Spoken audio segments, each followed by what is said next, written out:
Welcome to another episode of the Many Faces of Cancer podcast. I am your host, Melissa Grosbel, and joining me today are Megan and Mike Scherer. And Megan and Mike are the co-founders of Worth the Wait. They started the nationwide oncofertility nonprofit in 2021 after their own personal journey of building a family after cancer. Megan is the executive director of Worth the Wait. She enjoys the personal relationships she forms with young patients.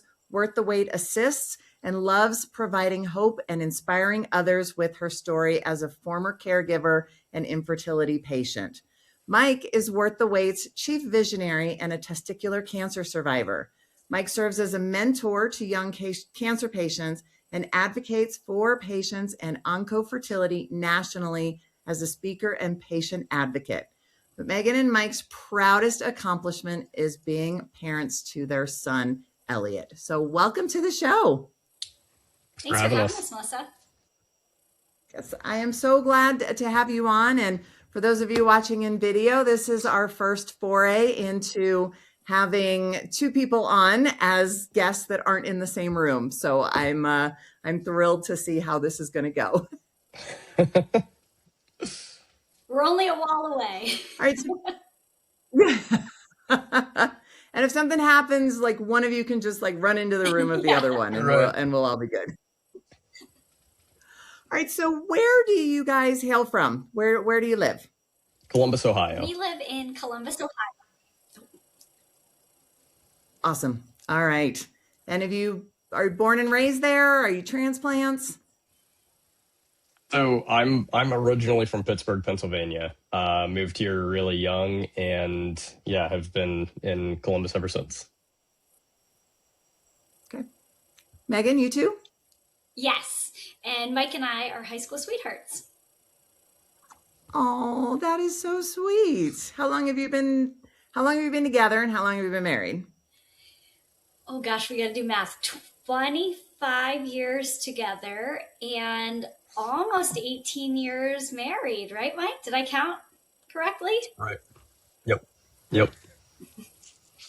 He's better. Congratulations. That is, yeah, that's interesting. Normally it's the other way around. When we got married, I actually had our wedding day engraved inside of my husband's wedding ring, so he would never forget. I love that. Of course, I didn't think very clearly because he would have to actually take the ring off to see the inside, and I don't ever want him to take it off. So maybe I should have had it engraved on the outside of the ring. I don't know. Yeah, Megan typically just reminds me when our anniversary is coming up. So that was good. My husband is terrible with dates, and I told him, I said, you need to remember our anniversary, my birthday, and our daughter's birthday. I don't care if you remember any other date ever, and he generally doesn't. So it's all good.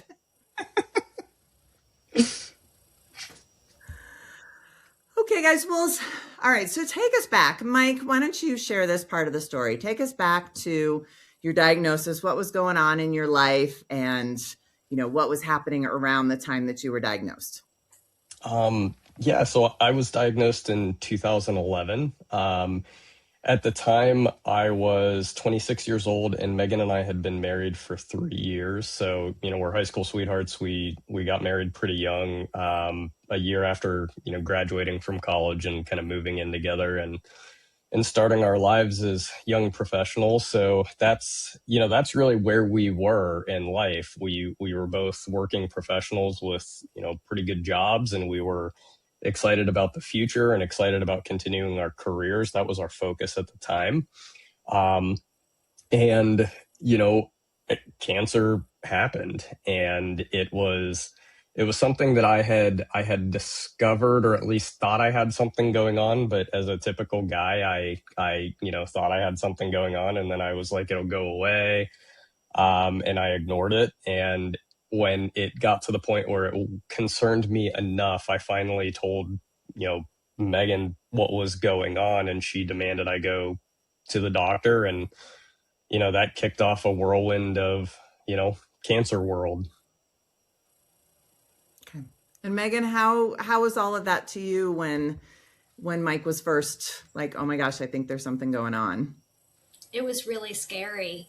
I think I was working in healthcare, in marketing at the time, and trying to get people, to have primary care doctors and talk about the importance of that through communication. And so I had actually told Mike probably 6 months before his diagnosis, like, I know you're young and healthy, but you need to get a primary care doctor. And it ended up being really good because that's who he was able to get an appointment with, and got that initial diagnostic test done. So it was very overwhelming, and just having this come out of nowhere, where he was working out all the time, you know very healthy person. It was shocking, and it was also really hard because none of our friends had to deal with it, and it was an isolating experience. And we were lucky; we have very supportive friends and family, who rallied around us very quickly. But still, it was kind of like, why us? Why do we have to deal with this? Well, especially at such a young age. I mean, that's really the last thing that you're thinking about at age, 25, 26 years old is having to deal with cancer. And I mean, I'm so grateful that both of you really looked at it and said, hey, we need to get something done about this immediately, because a lot of people don't. And then unfortunately, for a lot of people, it ends up being too late. Yeah.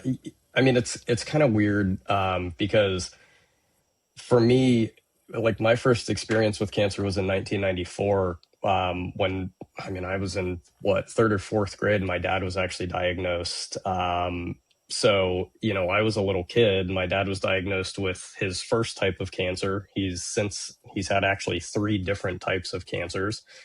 And he's still with us. He's, he's doing just fine. But, Yay. I had experience with cancer at a very young age. My grandfather actually had lung cancer, and he moved in with my family while he was being treated at the same cancer hospital that my dad and I were both treated at. So it's weird to say, but like cancer was already a part of my life. My dad got another diagnosis when I was a freshman in college. So yeah, I wasn't necessarily prepared for it myself, but it wasn't the biggest shock of my life, as strange as that is to say. Like, I had seen it before, and we were ready to deal with it and hopefully get through it. And obviously you did, because you're still here. Right. Yeah. It And was, it was a long couple of years, but yep. I bet. And I hear that so often. When I was first diagnosed, I thought, oh gosh, I wasn't taking care of my health. I wasn't healthy enough. And that's why I got diagnosed. And the longer I've been doing this podcast, I'm hearing from people who were, at the pinnacle of health, people who were becoming yoga instructors and bodybuilders and nutritionists and all the things. And I mean, in a lot of ways, like cancer just doesn't discriminate, and you can be the healthiest person on the planet and it can still find you. And not that that means you shouldn't be healthy, right? Obviously, but it doesn't necessarily preclude you from getting a diagnosis just because you're super healthy, unfortunately. Yep. Right. All right. And so take us through a little bit. How was your treatment? Did you just have surgery? Did you have to have chemo or radiation or anything like that? Yeah, so it started out in 2011 that I just had surgery, and it was a 2-week recovery from surgery. And after that surgery, there were a lot of decisions. I could go through another pretty large surgery called an RPLND. It's a lymph node dissection surgery, because testicular cancer, if it's going to spread, it spreads through a very predictable path. It spreads straight up your lymph nodes. And then it spreads to your lungs and brain. It's a very aggressive cancer. So the RPLND surgery, they call it, it's a surgery to see if it has actually already spread. So they dissect your entire retroperitoneal lymph node system and take out all those lymph nodes. But it's a pretty rough surgery. I mean, we're talking, 6 hours under the knife. They open your abs up. It's excruciating.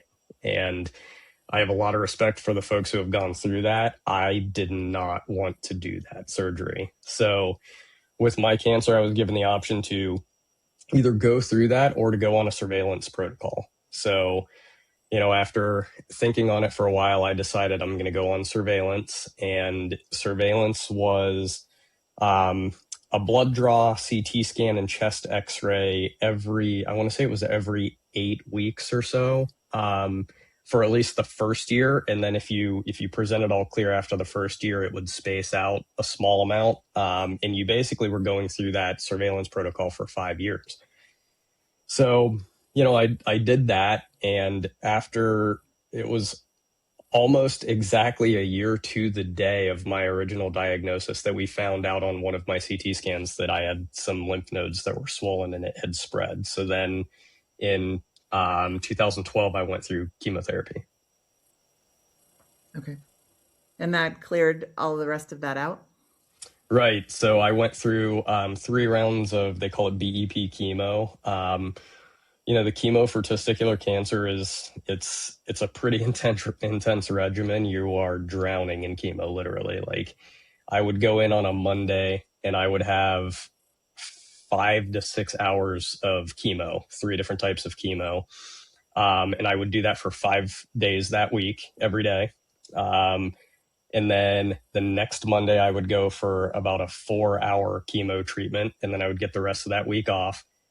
I'd get another Monday, a 4-hour chemo treatment, get the rest of that week off, and then I'd start over the whole thing.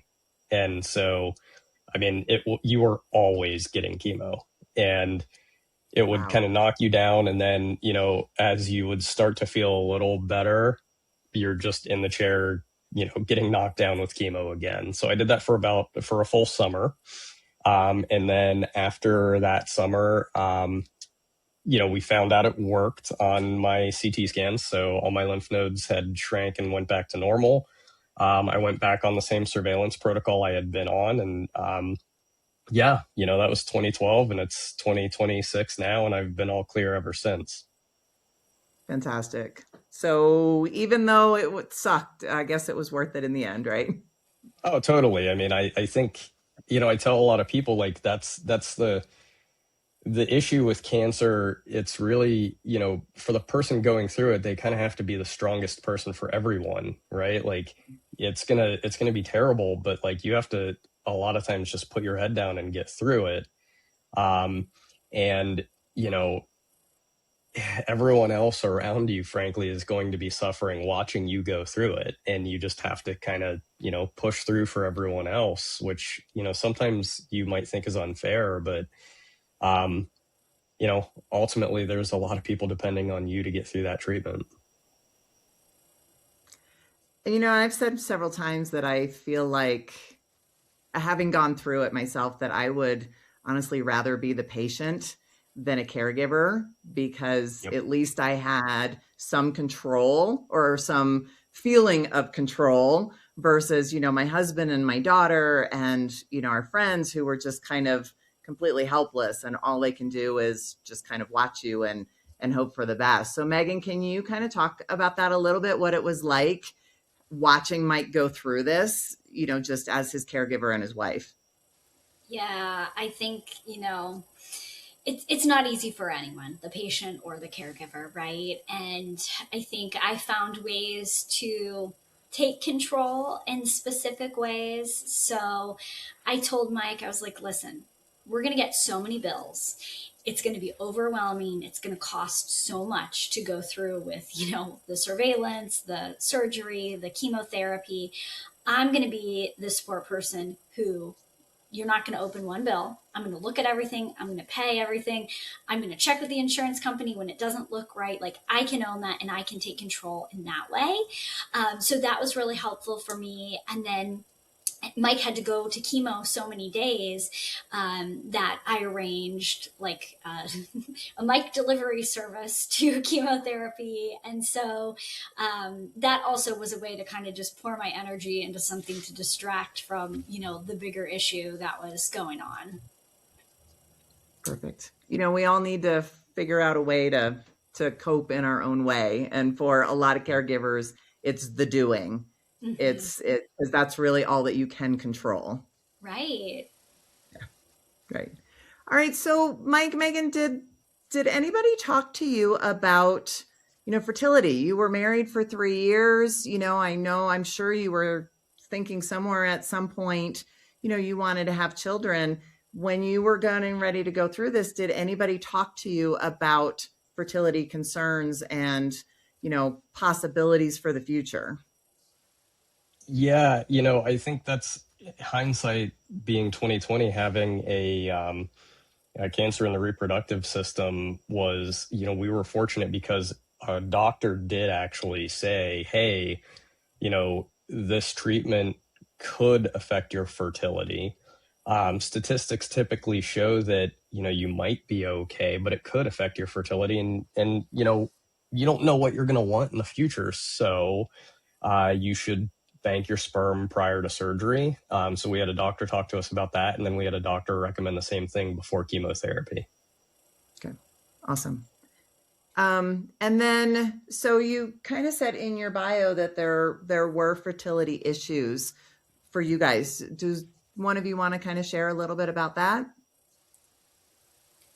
Sure. So after Mike finished his chemotherapy, that was like through a whole summer, like he mentioned. And so the following summer was the summer of Mike. And we just did everything he wanted to do and, just had a lot of fun. And then after that, we were like, okay, we think, we've been married quite some time now. Like, let's go ahead and figure out, what this is going to look like to have a family after cancer. And I would say we were very unprepared. We knew that, we had been paying for sperm storage for a few years now. While we were counseled on fertility preservation, nobody ever counseled us on what it looks like using the sperm in survivorship and how expensive that would be and how our insurance would cover none of that treatment. So that was a huge shock to us of like, oh, wait a minute, we can't just thaw this and use it. No. Much more Or turkey complicated. baster? Right. And so, I had a whole workup done and, they basically diagnosed us with unexplained infertility, which was completely inaccurate. Right. So the focus then really was on me, and it was, we'll just give her more medication, just make her ovaries produce more eggs. And, retrospect, I wish we would have maybe pursued some other options and sought some different opinions. But we ended up going through many years of infertility treatments. We depleted all of Mike's frozen sperm and weren't really properly counseled on that when we did decide to use the last of it. We didn't really have a plan of, what's next after it's all gone. But we actually were able to have a little boy who is our 9-year-old Elliott.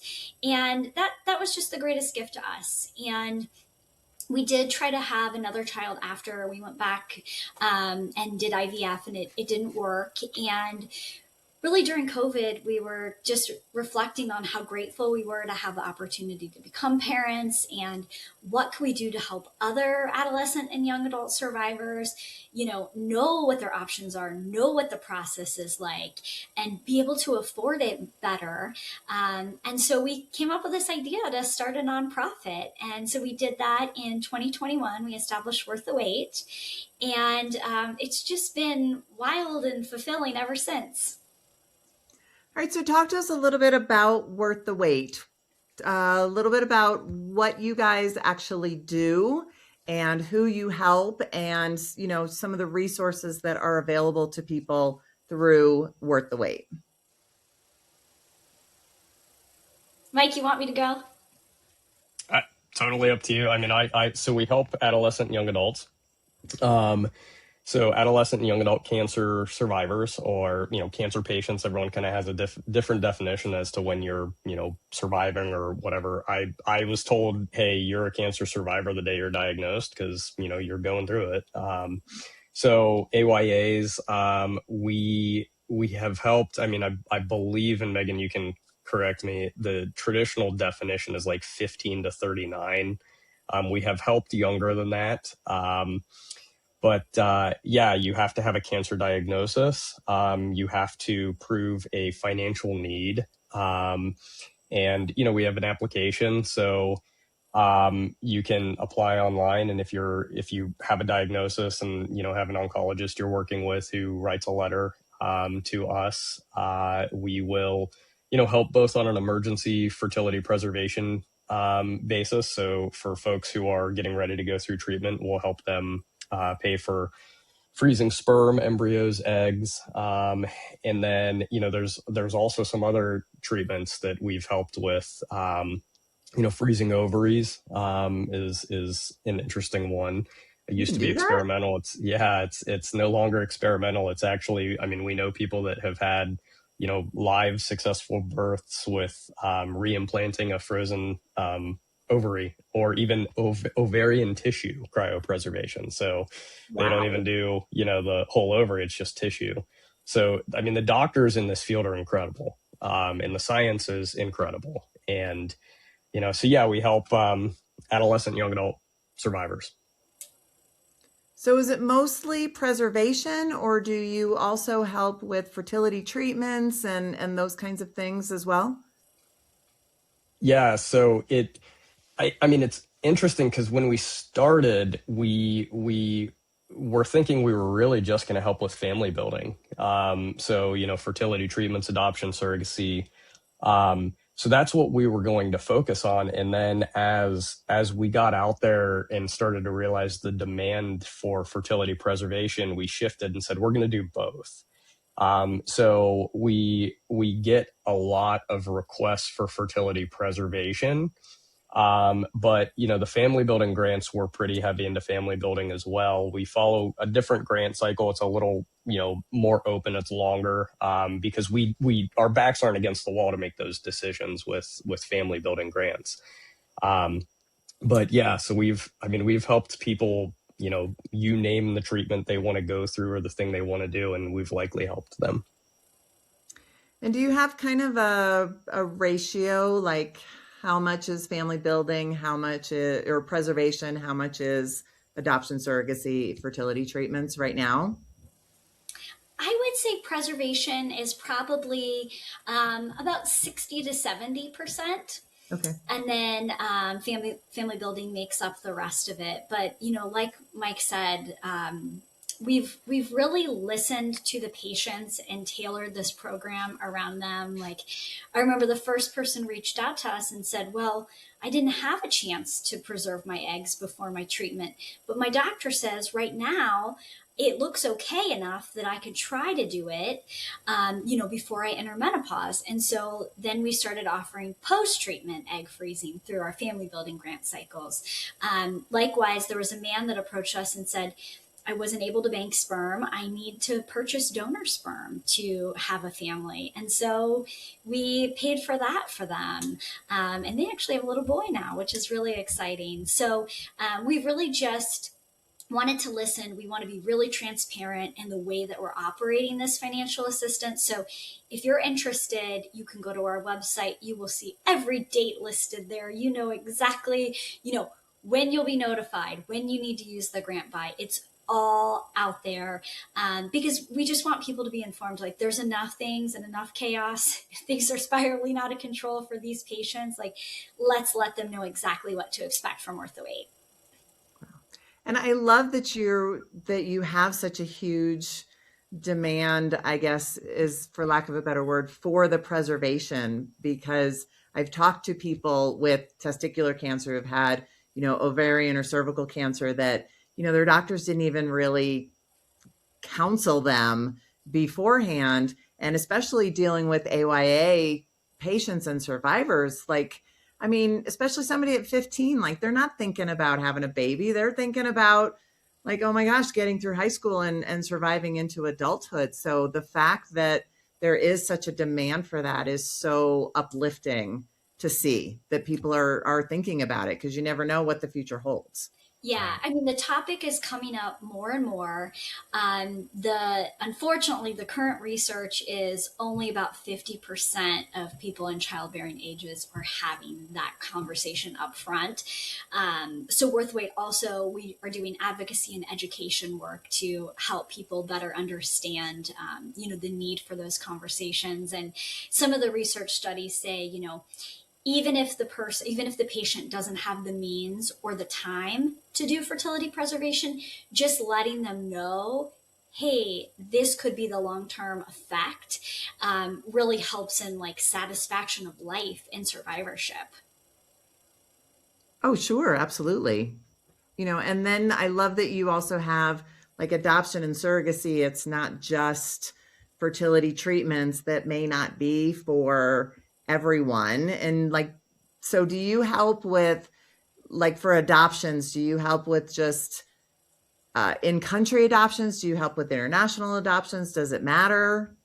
Yeah, we've done both. So again, it's like, okay, the first couple that comes to us and they say, oh, we want to adopt a baby from Guatemala. We're like, okay, show us the documentation, prove that you have funds due to an agency. And, we're willing to consider anyone that, falls into our criteria for however they want to build a family. I mean, it's their choice. I love that. And I mean, you touched on it a little bit, but really what was the final thing that led you to, hey, this is how we want to help other people, with this charity versus, anything else that you guys could have done? I don't know if there was like one thing that led us to doing this. Obviously our personal experience was huge, and frankly, we've always been big proponents of being intentional parents, and one thing we've always tried to do is like make sure our son knows that you need to be a kind human being and help other people. Like that's what society should be built on. And so we were kind of like, hey, if we're trying to teach him how to do that, like this is a pretty interesting way to actually start our own charity and show him how we do that. And so when we said, hey, we're interested in starting our own charity, obviously something with cancer was going to be important to us, but we had decided there's a lot of charities out there that help cancer patients specifically, like when they're going through the fight. But for us and our fertility journey, I think we often say like it was harder for us to go through that than it was to go through cancer, because there wasn't necessarily a plan when we were going through fertility. So we said, hey, we want to actually focus on that rather than focus on, doing something that one of these really awesome charities that help people while they're in the cancer treatment, rather than doing something they do. Perfect. Absolutely. And I'm assuming that you help people nationwide. It's not just, I've talked to people who have charities that are just kind of in their local area that they haven't expanded yet. But so are you nationwide? Yes, we've got a great network of nurse navigators and social workers, and through social media, we've been able to help people in 41 different states. So we would love Wow. to, we'd love to hit, all of them, but for now we're really pleased with 41. That is fantastic. Congratulations. And kind of a general idea of how many that you have helped in the 5 years since you started this? As of this week, 226. Oh, that's fantastic. And do they send you pictures of their babies and all the things? Yeah, it's the best. Every once in a while, I will get a text message on my phone, and I made a mistake a long time ago. My personal phone number is the number for Worth the Wait. So I have all these numbers. I have no idea who they are, and I'll just get a baby picture. And I'm like, oh my gosh, who is this? And who is this baby? Oh my gosh, that's awesome. And hopefully maybe some of them will, bring their kids to see you at some point as well. we have met a few worth the wait babies, which is just such a special thing. And we really consider, we tell people when they get a grant from Worth the Wait, like, you're part of our family now. Like, you better stay in touch. You better let us know how you're doing. And it's been really fabulous. I think you should have at some point, 10 years down the road, so like a big family reunion, and just have a big event and everybody can bring their kids, and it's all, a lot of it because of you guys. Yeah, that would be so fun. I love that. So Mike, tell me what the chief visionary role is that you do for Worth the Wait. Um, we had to come up with some title for I what love I that did. title. I think it's fantastic. No, Megan honestly can probably describe it better. I just feel like I have ideas in my head. Sometimes it's hard for me to put them into words, but I know when we're on our advisor calls and stuff, if we're having a hard time like making a decision, I'm not making the decision for everyone, but I'll say like, hey, this is what our vision is for this charity. This is what we originally intended. This is what we want to do now. Um, and when you reframe those decisions, I think it helps people make the decisions about who receives grants. It makes those a little easier. So I think that's how the chief visionary kind of came about, because I would always go back to, this is why we set this up, right? Like, we didn't say we were only going to help with fertility treatments. We said we were going to meet people where they were and do, hear them out to understand what they wanted to do and then try to help them the best we could. We said, cancer absolutely does not discriminate. And so in no way will we discriminate. So, it's just things like that where you always go back to what your original intent was. And, we're constantly developing and redeveloping that too as we go and learn new things. Well, it sounds like you two have the perfect relationship. So, Mike, you're the visionary, you're the big picture person, and then Megan is the fine details person and like puts it all into action, correct? Right. Yes. Yeah, we're Well, lucky that we have complementary skill sets, and really, even like from our backgrounds. I have a background in marketing and communication, Mike in finance. So we were able to start this nonprofit without having to pay anybody except the attorney, right? Because I could build the website, I could build the social media. He figured out the taxes, all the finances. So we are lucky in a sense that we were kind of made to do this. and and that's that's just kind of the best way to do it. When it's amazing how when you decide on something, everything just kind of falls into place, like it was truly meant to be, like it's a gift from God, the universe, whatever you want to say, that's like, okay, this is all flowing, everything is working, we've got all the skill sets, this is just meant to be. And it sounds absolutely like that was the case for you guys. Yeah, Yeah. Again, I think hindsight being 2020, I especially, and I know Megan did too, like, spent a lot of time with the why me? Why am I going through this? Why are we going through this? Why can't we start a family after everything we've been through, And, I still go through that with like survivorship issues and just all the medicines that were pumped through my body, and me like, oh, I can't do the things I used to do. Why me? Right. And the, you know, what has happened with Worth the Wait is an amazing form of therapy, honestly, because it puts a huge valuable purpose behind what we went through. And it was not easy. It was a horrible time. And it just makes you reframe it and see it in a different light. Absolutely. That's why, this podcast is really about the silver linings and the blessings that come from cancer, because there's 200 and however many people that might not have been helped and have families today if you hadn't gone through the experience that you went through. And I love talking to people who see their own experience for the greater good to be able to pay it forward and help others in their own experience as well. So congratulations to both of you. I absolutely love that.